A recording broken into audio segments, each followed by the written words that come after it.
Assalamualaikum warahmatullahi wabarakatuh. Perkenalkan, nama saya Rival Jenarang Burapadu dengan 3 digit NIM terakhir saya 033. Saya dari kelas praktikum B. Saya dari jurusan Teknologi Rekayasa Otomasi angkatan 2024. Oke, di sini saya akan mempresentasikan semua materi praktikum sistem embedded. Oke, di sini ada 12 materi. Oke, kita masuk ke yang pertama. Nah, di sini ada GPIO, Digital I/O. Nah, GPIO adalah pin microcontroller yang dapat dikonfigurasi sebagai input atau output digital, yaitu high atau low. Pada GPIO terdapat input dan output. GPIO ini berfungsi sebagai interaksi dasar microcontroller dengan perangkat eksternal untuk dapat mengontrol LED, relay, buzzer, dan membaca tombol atau sensor.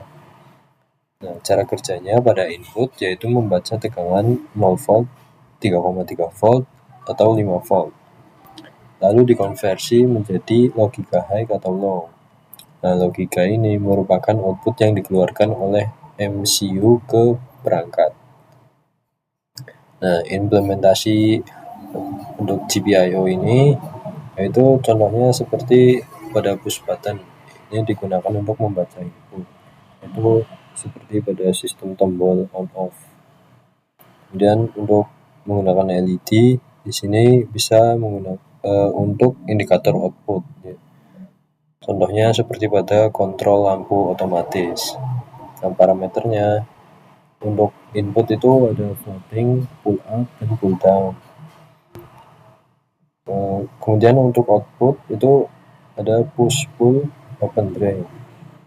Nah, kemudian keunggulannya ini yaitu yang pertama mudah digunakan, responnya cepat, dan real time. Kemudian ada pula masalah umumnya, yaitu input floating menyebabkan pembacaan tidak stabil. Kemudian kesalahan konfigurasi dapat menyebabkan short circuit. Nah, jadi seperti itu. Nah, di sini ada contoh rangkaian wiring kontrol lampu LED dengan resistor. Selanjutnya di sini ada interrupt timer. Interrupt timer adalah mekanisme yang memungkinkan microcontroller menjalankan fungsi tertentu secara otomatis berdasarkan waktu. Interrupt timer berfungsi untuk menjalankan proses periodik secara otomatis dan mengurangi penggunaan delay blocking. Cara kerjanya yang pertama yaitu timer menghitung clock internal. Saat mencapai nilai tertentu, interrupt akan aktif. Lalu CPU menjalankan ISR atau interrupt service routine. Dan di sini ada contoh diagramnya. Nah, kemudian untuk implementasinya dia bisa digunakan pada LED blinking otomatis seperti pada sistem jam digital. Kemudian pembacaan sensor berkala seperti scheduler sederhana. Kemudian parameternya yaitu timer interrupt, external interrupt, dan prescaler dan auto reload register atau ARR. Dan untuk keunggulannya sendiri di sini ada presisinya tinggi dan efisien untuk sistem real time. Ada pula masalah umumnya. Yang pertama, ISR terlalu panjang. ISR yang terlalu panjang dapat menghambat sistem dan konfigurasi timer cukup kompleks. Selanjutnya di sini ada serial UART. UART atau Universal Asynchronous Receiver Transmitter adalah komunikasi serial asinkronus tanpa sinyal clock. Serial UART berfungsi untuk komunikasi antar perangkat dan debugging melalui serial monitor. Cara kerjanya dimulai dari pengiriman data melalui TX dan diterima oleh RX. Data dikirimkan bit per bit. Nah, di sini contohnya ada mulai dari start bit, kemudian menuju data ke parity, dan terakhir pada stop bit. Nah, untuk implementasinya yaitu seperti percobaan pada STM3 dengan ESP32. Lalu ada juga untuk komunikasi modul Bluetooth HC05. Kemudian di sini parameternya yang pertama ada baud rate, kemudian data bits, stop bit, dan parity. Untuk keunggulannya sendiri, serial UART ini sederhana dan mudah digunakan dan hanya membutuhkan 2 jalur utama. Nah, untuk kekurangannya yaitu kecepatannya lebih rendah dibandingkan FPI dan dia akan error jika baud rate-nya berbeda. Nah, ini contoh diagram komunikasi serial UART. Oke, lanjut. Selanjutnya di sini ada ADC atau analog to digital converter. ADC adalah modul untuk mengubah sinyal analog menjadi data digital. Perubahan tersebut bertujuan agar data dapat dimengerti oleh perangkat digital untuk komputasi digital. Nah, cara kerjanya yaitu dengan melakukan sampling sinyal analog, kemudian proses pembulatan atau pengelompokan nilai analog untuk encoding menjadi nilai digital tertentu. Kemudian untuk implementasinya, dia bisa digunakan pada sensor cahaya LDR seperti lampu otomatis, dan kemudian untuk penggunaan potensiometer dapat digunakan untuk monitoring baterai. Kemudian untuk parameternya, yang pertama ada resolusi ADC, kemudian tegangan referensi atau VRF, dan sending rate. Nah, untuk keunggulannya yaitu ada akurat untuk pembacaan sensor dan mendukung berbagai aplikasi analog. Untuk masalah umumnya, yang pertama noise memengaruhi hasil pembacaan dan resolusi rendah kurang presisi. Oke, kita lanjut. Nah, di sini ada DAC, Digital to Analog Converter. Nah, sama seperti ADC sebelumnya, DAC ini adalah kebalikan dari ADC. Di sini ada DAC mengubah data digital menjadi analog, sedangkan PWM mensimulasikan tegangan analog melalui tadi cycle. Fungsi lain DAC yaitu dapat meminimalisir noise dan distorsi, meningkatkan detail dan resolusi audio. Nah, contohnya seperti pada perangkat elektronik seperti handphone itu, dan dihubungkan untuk ke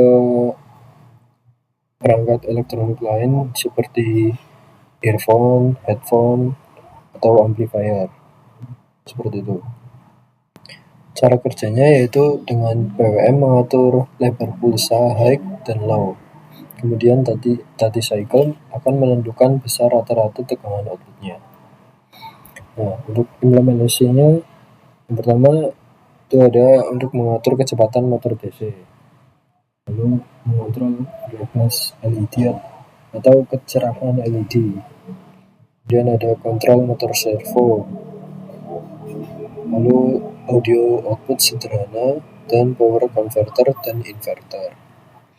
Nah, untuk parameternya ada tadi cycle, frekuensi PWM, dan fase PWM dan fase korek PWM.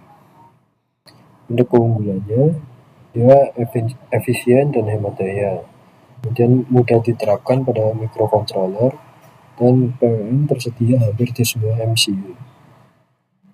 Untuk masalahnya atau kekurangannya yaitu frekuensi yang rendah dapat menyebabkan flicker. Kemudian output PWM tidak sehalus DAC asli, dan noise dapat muncul pada sinyal output. Oke, next. Di sini ada I2C sensor.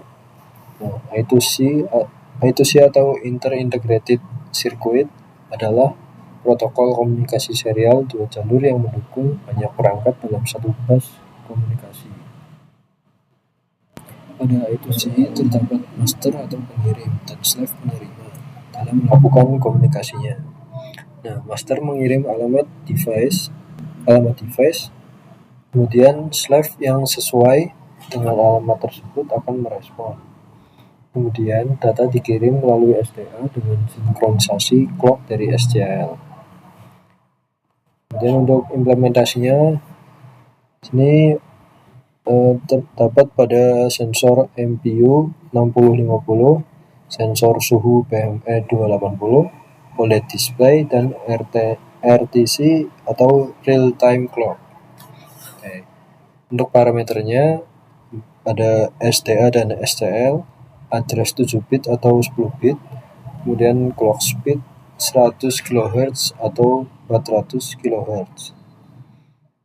Nah, untuk keunggulannya, dia itu hemat pin dan mendukung banyak device sekaligus, serta wiringnya lebih sederhana.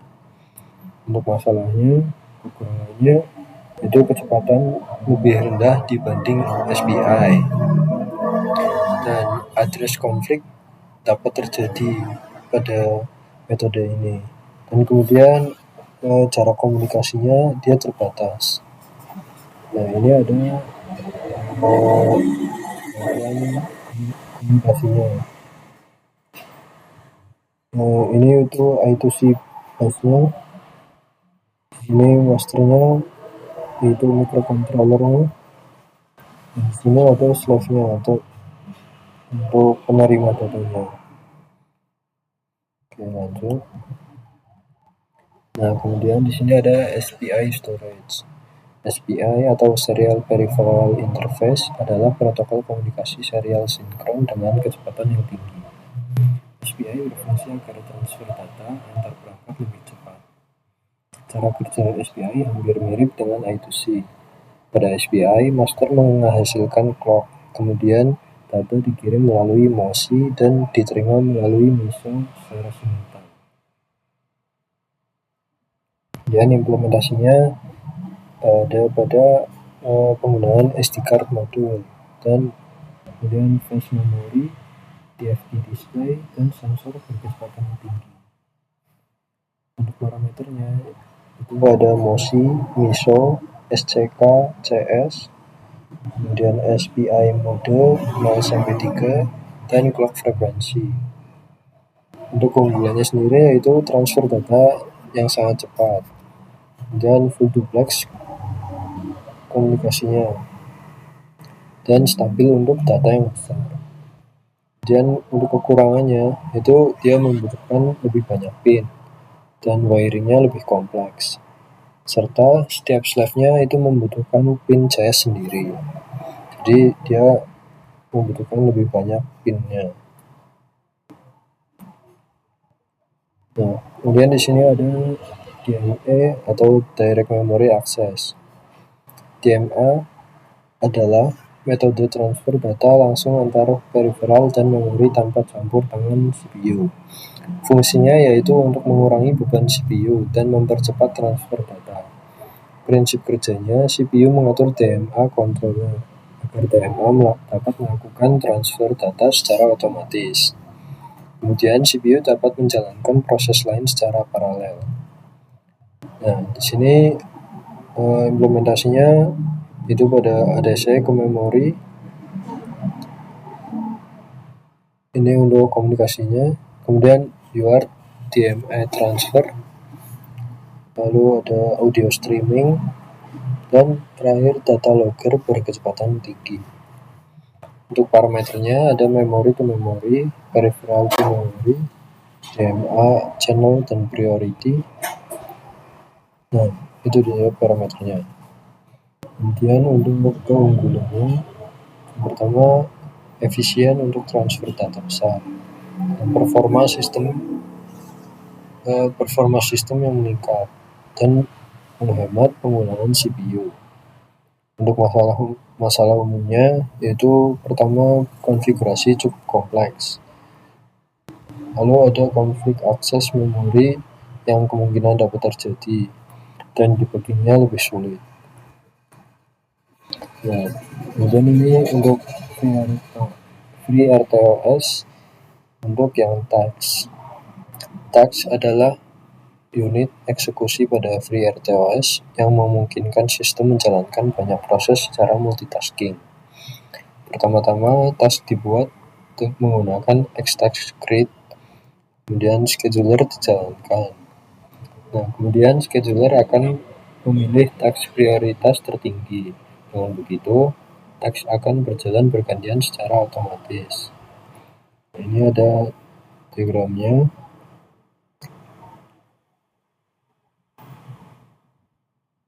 Kemudian untuk implementasinya, yang pertama teks pembacaan sensor, lalu ada teks pembacaan untuk display LCD pada LCD atau OLED, dan teks komunikasi serial, serta sistem monitoring multitasking. Kemudian untuk parameternya ada priority, stack size, dan text state, yaitu running, ready, block. Lalu keunggulannya yaitu sistem lebih modular, dan respons sistem lebih baik, dan mendukung multitasking secara real time. Dan kekurangannya itu stack bisa overflow, dan prioritas task tidak tepat menyebabkan starvation. Kemudian konsumsi memori lebih besar. Nah, selanjutnya ada FreeRTOS, queue, dan semafor. Queue digunakan untuk pertukaran data antar task, sedangkan semafor digunakan untuk sinkronisasi dan pengaturan akses resource. Queue bekerja dengan metode FIFO, dan semafor bertindak sebagai penanda atau izin akses. Ini diagram contoh queue-nya, dan ini untuk yang semafor. Kemudian untuk implementasinya, yang pertama ada touch sensor mengirim data ke touch display, dan sinkronisasi akses LCD atau UR, dan pengaturan shared results. Untuk parameternya ada queue, binary semafor, counting semafor, dan mutex. Untuk keunggulannya sendiri, yang pertama untuk dia bisa mampu mencegah race condition, dan sistem lebih stabil dan aman. Kemudian dia juga mendukung multitasking yang kompleks. Ada pula untuk kekurangannya sendiri, dia dapat terjadi deadlock, dan apabila queue penuh, maka dia dapat menyebabkan data menghilang. Dan sinkronisasi yang berlebihan dapat memperlambat sistem. Nah, selanjutnya di sini ada FreeRTOS timer dan notification. Nah, software timer digunakan untuk menjalankan event berbasis waktu atau proses periodik. Sedangkan text notification sendiri itu digunakan sebagai komunikasi ringan cepat antar teks. Timer bekerja dengan menjalankan callback function saat waktu habis. Kemudian notification mengirim sinyal langsung ke teks tertentu. Selanjutnya untuk implementasinya, dia dapat digunakan untuk trigger pembacaan sensor secara berkala, dan event timeout secara otomatis, dan sinkronisasi antar task ringan. Ini untuk parameternya yaitu ada one shot timer, auto reload timer, dan notification value. Nah, untuk keunggulannya dia ringan dan cepat, dan lebih efisien dibandingkan queue, dan cocok untuk event yang sederhana.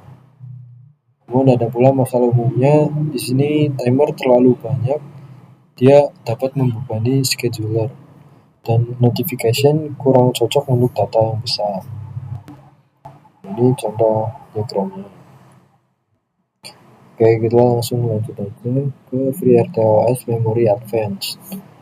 Nah, pada FreeRTOS Memory Advanced ini, itu manajemen memori pada FreeRTOS digunakan untuk mengatur penggunaan heap dan stack agar sistem berjalan stabil dan efisien. Pada metode ini, sistem melakukan alokasi dan dealokasi memori. Heap digunakan untuk dynamic allocation, sedangkan stack digunakan untuk task execution. Untuk implementasinya sendiri, dia bisa digunakan untuk dynamic task allocation, dan buffer management, sistem embedded multitasking besar, dan data buffering dan loading. Dan parameternya yaitu ada static allocation, dynamic allocation, HIP 1 sampai HIP 5. Untuk keunggulannya itu fleksibel untuk sistem yang kompleks dan mendukung multitasking yang besar serta penggunaan memorinya lebih efisien.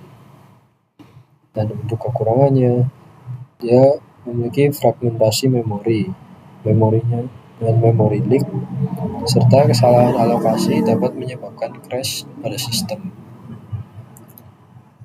Nah, ini diagram stack heap memori alokasinya. Lanjut. Nah, di akhir ini untuk kesimpulannya, praktikum sistem embedded ini membahas berbagai fitur penting pada microcontroller, mulai dari pengolahan input-output dasar hingga sistem multitasking menggunakan FreeRTOS. Nah, materi GPIO, interrupt, UART, ADC, DAC atau PWM, I2C, SPI, dan DMA memberikan pemahaman tentang cara microcontroller berkomunikasi dengan sensor, aktuator, maupun perangkat eksternal secara efisien. Nah, selanjutnya materi FreeRTOS memperkenalkan konsep multitasking, sinkronisasi data, pengaturan waktu, serta manajemen memori sehingga sistem embedded dapat bekerja lebih terstruktur, responsif, dan stabil. Dengan memahami seluruh modul praktikum ini, kita mampu merancang sistem embedded yang lebih kompleks, real-time, dan siap diterapkan pada berbagai bidang seperti otomasi, IoT, robotika, dan kontrol industri. Oke, nah jadi sekian presentasi materi praktikum sistem embedded kali ini. Saya kurang dan lebihnya saya mohon maaf apabila ada salah kata dan kekurangan penjelasan yang kurang dapat dimengerti. Sekian dari saya. Wassalamualaikum warahmatullahi wabarakatuh.